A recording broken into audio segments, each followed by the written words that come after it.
My girlfriend ditched me to go clubbing with her friends instead of taking me to the hospital, so I'm leaving my heart in the ER and ditching this relationship. I, 22M, have been with my girlfriend, 22F, for 5 years. We've been together since high school, and until recently, I've always considered her to be my future wife. I even bought a ring and was planning on proposing over the coming months, but now I'm not so sure. Last weekend was my girlfriend's best friend's birthday. She and her friends booked a private lounge at a club, and I didn't go since I wasn't invited. I hate clubbing and things associated with that anyway, so I didn't really care. I was actually looking forward to spending an evening alone and just binging Netflix or something. Well, my girlfriend left around 9 p.m., and I just crashed on the couch and watched some YouTube. Around 11 p.m., I started to feel this distinct stomach pain, sort of like the same pain you experience when someone hits you in the forbidden lower half. It wasn't bad at first, and I just thought my body was playing some tricks on me, but in the span of about 5 minutes, the pain just kept getting worse and worse until I was basically stuck in the fetal position on the couch. Initially, I just thought the pain would go away, but then I took a look under my pants, and it felt like my right marble was starting to swell. The moment I tried to get up and grab my phone to inspect whatever the hell was happening to me, I just collapsed to the floor. That was probably the worst pain I've ever felt in my life. Imagine being pelted in the forbidden zone over and over again. It was like that, constantly. I did manage to crawl to the table next to the couch to get my phone, and I immediately tried calling my girlfriend, but she declined my call. I then texted her that something was wrong and she should come home immediately. The club she went to is like a 5-minute walk from our apartment, so I just put the phone down and started throwing up because of the pain. After throwing up for like a minute, it felt like the pain started to cool down a bit, and I grabbed my phone again, and that's when I saw her response. She just replied with, "What is it?" with the unamused face emoji. I tried calling her again, but as expected, she just declined again. I then texted her that I need to go to the hospital now. She then asked for what, and I just replied with my marbles hurt. I then just dialed emergency services. I explained my situation to the emergency responder, and she asked if there was somebody who could drive me to the hospital, and I stupidly said yes. I thought my girlfriend would be home soon, and she would drive me to the hospital. I felt embarrassed to call an ambulance because my marbles hurt. After I told the emergency responder this, she then told me that she would call me again in 10 minutes to make sure I was being driven to the hospital. I then put down the phone and went back to vomiting on our carpet. Again, after the pain went away for a bit, I checked my phone and saw that my girlfriend just responded with laughing emojis. I again tried to call her, but as expected, she just declined again. She texted me that this wasn't the time to play games, and she then told me that if I texted or called her again, she would block my number. I again tried calling her, but she declined again, and when I tried calling her a second time, I realized she had actually blocked me. I went back to curling up on the floor, and now I started shivering. At this point, I didn't care about being embarrassed and just called emergency services again and asked for an ambulance. It felt like an eternity, but the ambulance eventually came and rushed me to the hospital. I don't remember much of the surgery since I was sedated, but I remember waking up eventually, and my right marble was being stitched together. The doctor informed me that the cord next to my marbles was twisted, and I was extremely lucky to reach the hospital in time. I could have easily been forced to surgically remove my marble. I checked my phone and saw the missed calls and messages my girlfriend left me. In summary, she came home from clubbing and smelled the vomit in our apartment. When she saw the vomit on our carpet, she got mad and tried searching the apartment to find me. When she realized I wasn't there, only then did it hit her that I was actually being serious. I just texted her which hospital I was staying in and my room number, then went to sleep. I woke up the next morning and saw my girlfriend sleeping on a couch next to my bed. After she woke up, she started overwhelming me with apologies. She thought I was joking, that I was trying to ruin their night, etc. I didn't have the energy to argue, so I just kept quiet. I was beyond hurt by what she did, and I wanted to break up with her right then and there. Why would somebody ignore messages where their partner is begging them to come home? Not only that, she stayed in the club until 3 a.m. and didn't even consider going home to check on me. She did stay with me in the hospital for the remaining 2 days I was admitted there and did take good care of me, but I was still beyond pissed at her. Ever since coming home yesterday, I've been wanting to dump her, but at the same time, I feel like she genuinely thought I was joking and made a mistake. I feel conflicted and don't know how to proceed in this situation. Update 1.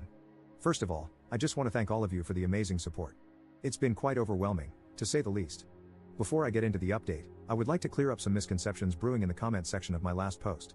No, I have never pulled any malicious pranks on my girlfriend to get her to come home early from a night out or anything, nor do I have an issue with her going out as long as she doesn't come home at like 6 a.m. And no, I've never blown up her phone like that while she was out with friends. We usually go out together since we share the same friend groups. Here are mine and her messages from WhatsApp as it happened since people thought I just texted her my marbles hurt or something. First, she declined the 2 initial calls I made to her. Then I texted her name, "Please come home, something is wrong." She texted back, "Ha, can't talk right now, what is it?" with the unamused face emoji. I tried calling her again, she doesn't pick up. I need to go to the hospital. Ha, what? Cue me frantically calling her 2 more times and her still not picking up. My marbles really hurt, please come home now, something is wrong. She sends back 6 laughing face emojis. I tried calling her again twice after calling emergency services. I swear, don't bother me again or I'm blocking you. Let me freaking enjoy my night out. I tried calling her again twice and got blocked. At this point, the pain was too bad to try anything with her anymore, and I just called an ambulance. Her next message after unblocking me at 2 a.m, "Op, why the hell is there vomit in the living room, and where the hell are you? Why is the front door unlocked if you left somewhere?" She then went into a full mental breakdown as she realized I was serious about going to the hospital and sent over 70 messages afterwards. Yes, it was stupid of me to expect her to drive me to the hospital since she was drinking, but again, in that type of pain, you don't think clearly. I think I needed her more for moral support, and I did it out of pure instinct. Not immediately calling an ambulance was also stupid of me. I was in a lot of pain, but stupidly at the time thought that whatever I was going through would eventually calm down, and driving to the hospital would be better than calling an ambulance. Also, in hindsight, being embarrassed about calling an ambulance over my marbles was definitely also really stupid. The amount of mental gymnastics some of you did in my comments to paint me as some sort of dweeb or emotionally needy person for bothering my girlfriend was truly mind-blowing to me. I promise you if my girlfriend was in my position and I ignored her, none of you would be defending me. Now for the update, thank you to all those who wished me a speedy recovery. I'm doing much better now. Not being able to go to work for the next 3 weeks is definitely a bummer though. I work for my dad's construction company, and my job requires lifting a lot of heavy weights.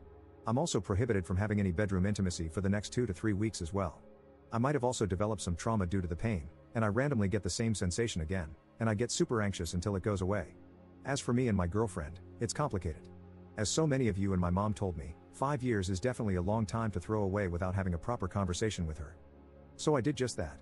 I told her how hurt I felt by everything and mentioned the following points: her ignoring my messages and declining my calls. Yes, clubs are loud, but where I'm from, there are areas where you can definitely have a conversation over the phone, blocking me after I tried calling her not checking on me once, even though the club she went to is only a 5-minute walk from our apartment, and her being angry about the vomit instead of being concerned.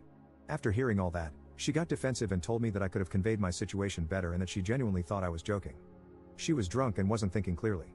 She also told me that it couldn't have been that painful and I was over-exaggerating.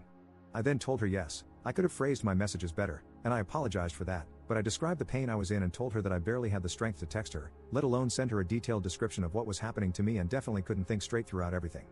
After hearing what I said, she started crying and apologizing for what she did. She told me if she knew how serious it was, we wouldn't have been having this conversation. She then also apologized for her being mad over the vomit. According to her, she was drunk and tired and was just expressing frustration. I then asked her why she thought I was joking and if she was cheating on me, because this was seriously out of character for her, hence why I immediately trusted her with this. She started crying harder, and she looked like I just slapped her in the face. She told me that she just thought I was being insecure about her being in the club with a bunch of guys, and no, she wasn't cheating on me and would never do something like that. We then hugged for a solid 10 minutes after that. The next part was really hard for me, but I told her I need some space to gather my thoughts and told her she needs to stay with her parents for the time being. She immediately started having a mental breakdown and asked if I was breaking up with her.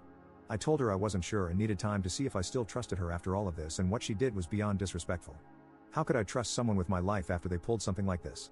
I then told her that we are young and this mess was mostly caused by our immaturity. This entire situation was an important life lesson for the both of us regardless of if we stayed together. After begging a bit more, she then put her head down and started packing a few essentials. Before leaving, she told me she would be willing to do anything to make up for this and that I could take as much time as I needed. She then gave me a big kiss and left. That was 2 days ago, and this is where we currently stand. I still give her updates on my healing, but besides that, we don't contact each other. I'm really torn right now. I still don't have that trust in her, but her owning up to her mistake shows that she knows she messed up and is remorseful. This is definitely something out of the ordinary for her, but there will have to be major boundaries and new rules set. I can think of the following. 1. If she blocks me again for whatever reason, she's blocking herself from ever seeing me again. 2. Ignoring my messages will not be tolerated anymore. 3. If she goes out alone again, she has to pick up if I call regardless of the situation.